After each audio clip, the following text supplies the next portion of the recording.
Hello viewers. Welcome to the YouTube channel. In this video we will study Class 12 Chapter, Current Electricity, for Board, NEET, CET and G. If you have any doubts please comment or join the Telegram channel. And don't forget to subscribe the channel. Let's start. Current electricity. Let's start with some basic definitions. Current electricity. It is a branch of physics which deals with the study of electric charge in motion. Next. Electric current. The net electric charge passing per unit time is called electric current. That is, electric current is equal to net charge divided by time taken. That is, I is equal to Q by T.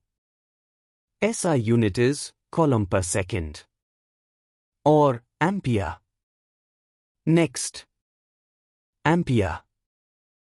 Definition.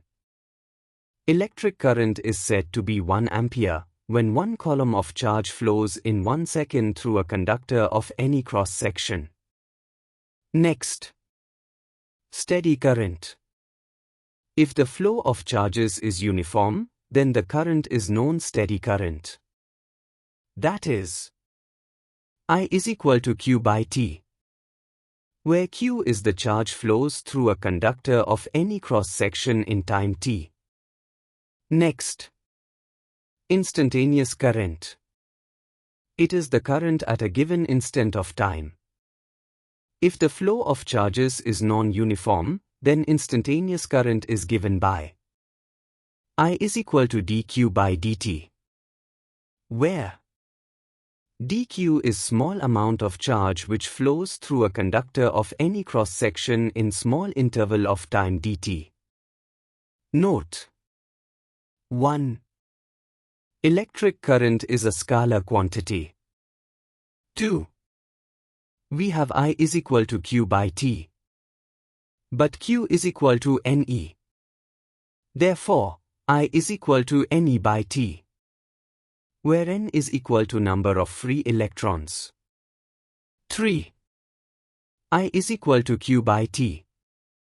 This formula is for steady current, that is for constant current. 4.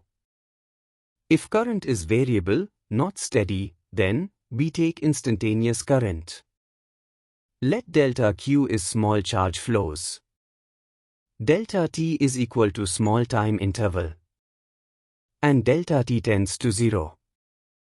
Then instantaneous current is defined as I is equal to limit delta T tends to 0, delta Q by delta T.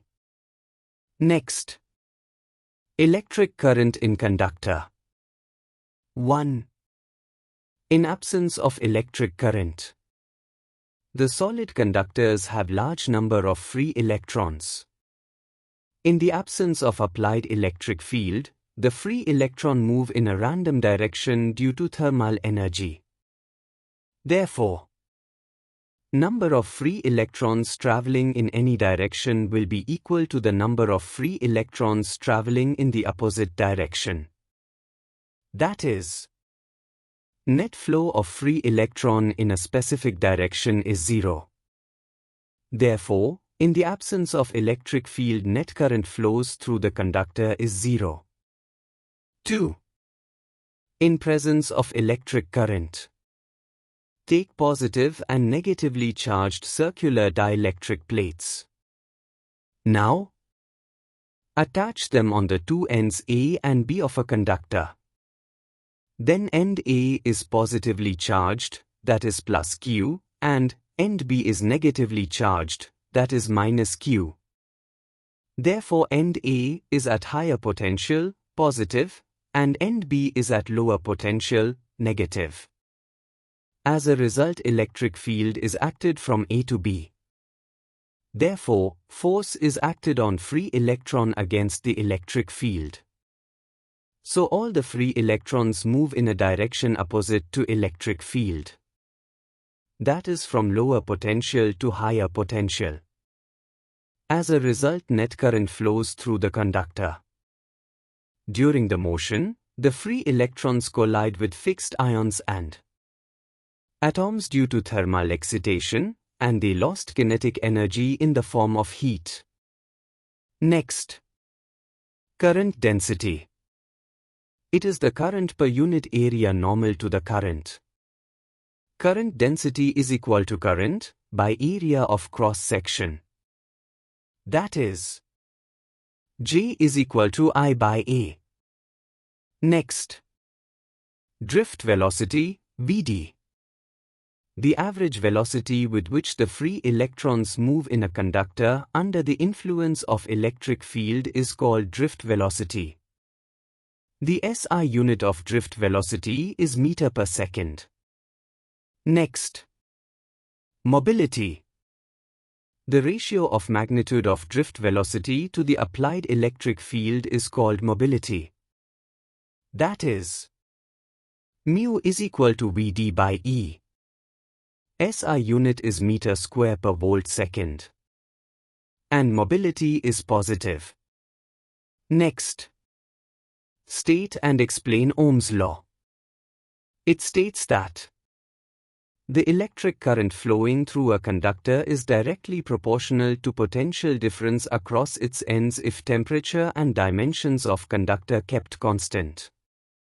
Here, current directly proportional to potential difference, or potential difference directly proportional to current. That is, V directly proportional to I. On removing proportionality, we get V is equal to IR, where R is resistance of the conductor, I is current, V is potential difference. Applications of Ohm's law. 1. It simplifies power calculation. 2. An electric circuit's voltage, resistance, or current must be determined. 3. To keep the desired voltage drop between the electrical components, Ohm's law is employed. 4. Ohm's law is also utilized to redirect current in DC ammeters and other DC shunts. Limitations of Ohm's law. 1. It is not applicable for metallic conductors at very low and very high temperature. 2. It is not applicable for semiconductors, superconductors, triodes, diodes, transistors, and discharge tubes. In next class we study from electrical resistance and derivations. So don't forget to like, share and subscribe the channel for more.